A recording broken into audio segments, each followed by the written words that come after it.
Hello, Brian here, Chromaline Screen Print Products. Today I'll be talking about decoding screens.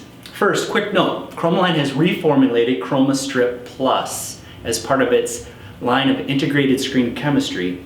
It now includes a powerful degreaser and comes in a 35:1 concentrate.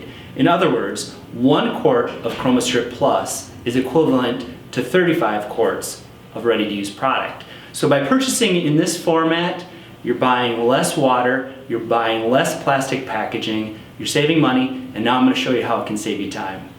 Okay, to save time, we recommend using one of these tank application sprayers. They're not expensive, you can get them at a local hardware store. I've taken the time to take a picture of the label to tape it to the side so there's no confusion on what's in the sprayer, along with the recipe for refilling. That way it's consistently done the same way each time.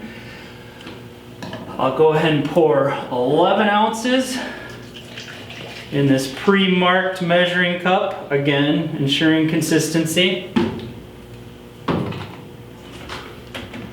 11 ounces to the 3 gallons. The other nice thing about this tankless sprayer is it's just easier to work with. Traditionally people are squirting like that, not a big deal for 1 or 2 screens, but in high volumes that can get tedious, and then squirt bottles tend to be really inconsistent.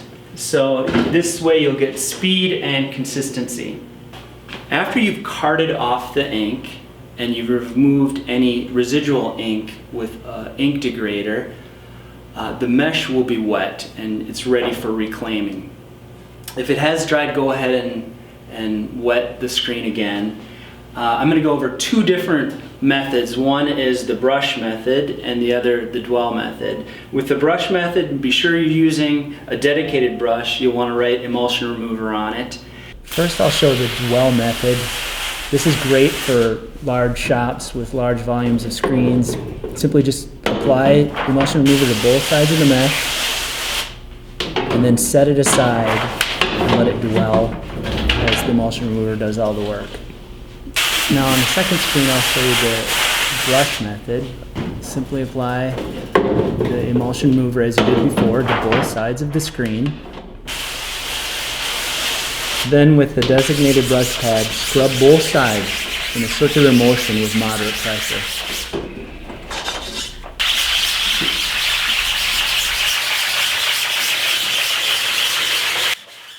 Now for washing the emulsion off of the screen, you'll want to use a high pressure washer.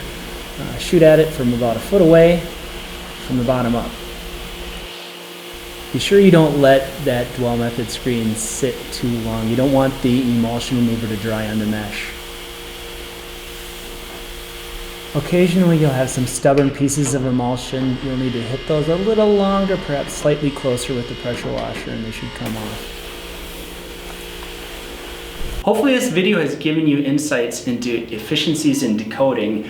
For more information on ChromaStrip Plus, go to chromaline.com. Work smart and print with confidence.